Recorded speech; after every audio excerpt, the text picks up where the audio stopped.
Pacific ocean हमारी सोच से भी ज़्यादा बड़ा है।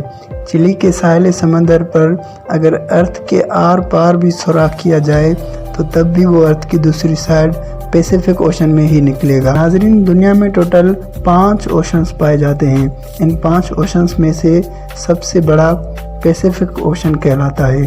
Pacific ocean 165 million square kilometre की एरिया में फैला हुआ है। हैरत अंगेज़ तौर पे हमारी दुनिया के टोटल लैंड यानी टोटल खुश्क हिस्सा ही 148 मिलियन स्क्वायर किलोमीटर के एरिया में फैला हुआ है। इसका मतलब ये हुआ कि बाकी के 4 हटाकर खाली अगर पैसिफिक ओशन की बात की जाए तो ये अकेला ही हमारी पूरी दुनिया के जंगलात, सहरा, रेगिस्तान और आइलैंड से भी बड़ा है। इस पूरे समंदर में चंद ही आइलैंड्स हैं और वो भी इस आलीशान समंदर के मुकाबले में सिर्फ एक डॉट की बराबर दिखते हैं। और सोने पर सुहागा, ये सब वो आइलैंड्स हैं जिनमें आज तक किसी इंसान ने कदम नहीं रखा। यानी अगर कुल मिलाकर बात की जाए तो इस पैसिफिक ओशन में अगर कोई इंसान गलती से भी गुम जाए तो उसके मिलने के चांसेस ना होने के बराबर हैं। लेकिन आज आप एक ऐसे शख्स की रियल लाइफ स्टोरी जानेंगे जो अपनी एक छोटी सी बोट में इस पैसिफिक ओशन में गुम गया था, और वो भी पूरे 438 डेज तक। जी हाँ, इस शख्स ने ना चाहते हुए भी एक ऐसा वर्ल्ड रिकॉर्ड बना लिया था जिसको शायद गलती से भी कोई तोड़ना पसंद नहीं करेगा। समंदर में सबसे ज़्यादा वक्त गुजारने का ये वर्ल्ड रिकॉर्ड जोस अल्वरिंगा नामी इस शख्स ने बनाया था, जिसने समंदर में पूरे 438 डेज गुजारे, और वो भी इस छोटी सी बोट पर। लेकिन सवाल ये है कि पूरे 14 महीने इस खौफनाक समंदर में ये अकेला जिंदा कैसे रहा। लेकिन इससे पहले हम ये जानेंगे कि ये समंदर में गया क्यों था। ये बात है 2012 की, जब मेक्सिको के एक छोटे से गांव कोस्टा अजुल में जोस अल्वरिंगा नामी ये शख्स रहता था। जोस उस वक्त 36 साल का था और ये एक एक्सपर्ट मशेरा हुआ करता था। 17 नवंबर 2012 वाले दिन जोस अपने एक साथी के साथ अपनी एक 7 फुट की बोट पर फिशिंग के लिए रवाना हुआ। इनका प्लान था कि ये सिर्फ समंदर में 30 घंटे गुजारेंगे, इसलिए इनकी बोट में ज़्यादा कुछ सामान भी नहीं था। इस 7 फुट की बोट में सिर्फ एक इंजन और एक रेफ्रिजरेटर था जिसमें वो मछलियाँ स्टोर करते थे। अपने साथ सिर्फ 30 घंटों का खाना लेके जाने वाले जोस को ये कहाँ पता था कि अगले 438 डेज उसकी ज़िंदगी के बदतरीन दिन होने वाले हैं। वो मेक्सिको के समंदर से 120 किलोमीटर दूर गए और अपना जाल समंदर में बिछा दिया। लेकिन उसी वक्त वहाँ एक खौफनाक समुद्री तूफान आ पहुँचा। अपनी जान बचाने के लिए वो अपना मछली का जाल वहीं छोड़कर साहिल की तरफ उल्टे पांव भागे। पूरे 6 घंटे वो बोट को मुसलसल भगाते हुए सुबह के 7 बजे वो अब साहिल से सिर्फ 20 किलोमीटर दूर थे और उनको अपना गाँव नज़र भी आ रहा था। उस तूफान को तो वो बहुत दूर छोड़कर आ चुके थे, लेकिन अब उनकी किस्मत काम करना छोड़ गई थी। जी हाँ, साहिल से सिर्फ 20 किलोमीटर की दूरी पर उनकी बोट की इंजन खराब हो गई। अब ना तो उनके पास चप्पू थे और ना ही बोट को स्टार्ट करने वाला सेल, लेकिन उनके पास एक रेडियो था जिसके ज़रिए उन्होंने अपनी लोकेशन अपने बॉस को भेजी और उसका इंतज़ार करने के लिए बैठ गए। लेकिन उसके बाद जो हुआ वो हर मछेरे का एक घिनौना ख्वाब होता है। जी हाँ, अपने बॉस के जवाब का इंतज़ार करते करते उनकी रेडियो की बैटरी डाउन हो गई। अब इन दोनों का बाहर की दुनिया से बिल्कुल कनेक्शन ख़त्म हो चुका था। जोस अल्वरिंगा और उसका साथी अभी इसी शौक में थे कि अचानक वो हुआ जिसका डर था। जी हाँ, साहिल की तेज़ हवाओं ने उनकी बोट को वापसी समंदर के अंदर धकेलना शुरू कर दिया। अब उनका गांव जो उनको दूर से नज़र आ रहा था वो धीरे धीरे उनसे दूर होता चला गया। जोस के बॉस ने उनको ढूंढने के लिए एक सर्च पार्टी भी बनाई, उनको पैसिफिक ओशन में भी ढूंढा, लेकिन अब बहुत देर हो चुकी थी, क्योंकि जैसे जैसे दिन गुजरते जा रहे थे जोस के और उसके साथी का मिलना लगभग नामुमकिन होता जा रहा था। इस हादसे को 5 दिन गुजर चुके थे। समंदर की तेज़ हवाओं ने जोस और उसके साथी की बोट को साहिल से 450 किलोमीटर दूर धकेल दिया था। वो समंदर के उस हिस्से में पहुंच चुके थे जहां चारों तरफ पानी ही पानी था।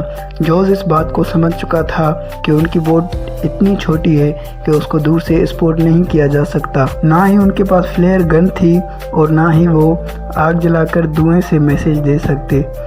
जोस और उसका साथी समझ चुके थे कि अब उनके बचने के चांसेस 1% से भी कम है। जो खाना वो साथ लाए थे वो पहले ही ख़त्म हो चुका था। अब उनको अपना पेट भरने के लिए उन कबूतरों को पकड़ना पड़ा जो उनकी बोट पे आके बैठते थे, या फिर उनकी बोट के आसपास फिरती हुई मछलियों और टर्टल्स को कच्चा खाने लगे। समंदर का खारा पानी पीने से इंसान की मौत हो सकती है, इसलिए उन्होंने बारिश का पानी समंदर में तैरती हुई इन बोतलों में जमा करके पीना शुरू कर दिया।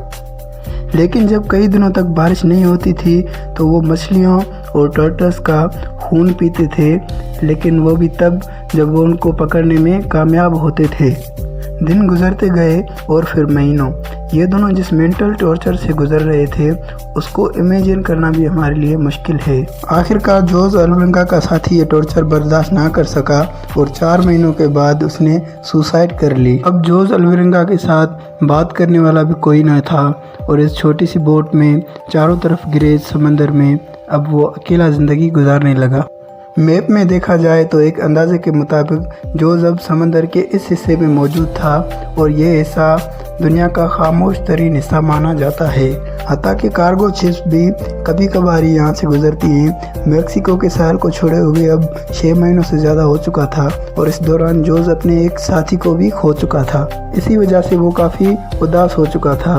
कुछ दिनों के बाद दूर से एक कार्गो शिप्स जोज़ को दिखाई दी। कई दिनों में वो पहली बार किसी शिप को देख रहा था। उसको देख के जोज़ के जीने की उम्मीद एक बार फिर से जाग गई। जोज़ ने हर तरीके के इशारे शिप को किए, लेकिन बदकिस्मती से शिप के क्रू को जोज़ की ये छोटी सी बोट नज़र नहीं आई। इमेजिन कीजिए समंदर के बीचों बीच एक दिन मौत से लड़ने के बाद अगर कोई जीने का आसरा दिखे और वो भी इग्नोर करके चला जाए तो कैसा लगेगा।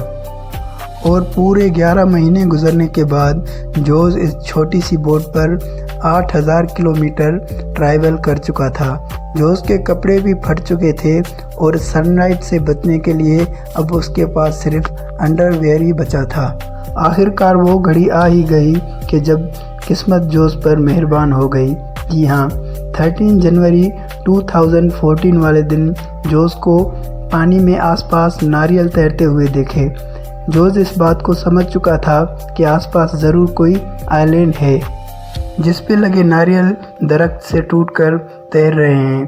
थोड़ी देर के बाद वाकई उसको एक आइलैंड नज़र आ गया। जोज़ को ये डर था कि कहीं वो आइलैंड भी उससे मिस ना हो जाए, इसलिए वो पानी में कूद गया और स्विमिंग करके आइलैंड पर पहुंचा। पिछले 14 महीनों में जोज़ ने पहली बार ज़मीन पर कदम रखा और आइलैंड पर पहुंचते ही जोज़ को एक बीच हाउस दिखाई दिया और वहां का एक लोकल भी दिखा। पिछले 14 महीनों में जोज़ ने पहली बार किसी और इंसान से हाथ मिलाया। ये आइलैंड मार्शल आइलैंड का एक रिमोट आइलैंड था जिसको इबोन अटोल कहा जाता है। ये आइलैंड जोज़ की स्टार्टिंग पॉइंट से 11,000 किलोमीटर दूर था और ये भी जोज़ की किस्मत थी कि एक ये छोटा सा आइलैंड उसको मिल गया। अगर ये भी इससे मिस हो जाता तो उसका अगला स्टॉप 5,000 किलोमीटर दूर फिलिपाइन में होता। वहाँ पहुँचते ही जोज़ को वापस अपने घर भेज दिया गया। घर पहुँचते ही जोज़ को एक नई मुसीबत ने घेर लिया। जी हाँ, वापस पहुँचकर जोज़ ने 438 डेज के नाम से एक बुक पब्लिश की, लेकिन जोज़ पर उसको साथी के मारने का इल्ज़ाम में केस कर दिया गया जिसने जोज़ के कहने के मुताबिक सुसाइड की थी। उम्मीद करता हूँ ये वीडियो आपको पसंद आई होगी और अगर वीडियो पसंद आई है तो हमारे चैनल को सब्सक्राइब कीजिए और वीडियो को लाइक कीजिए। Thank you so much. अल्लाह हाफिज़।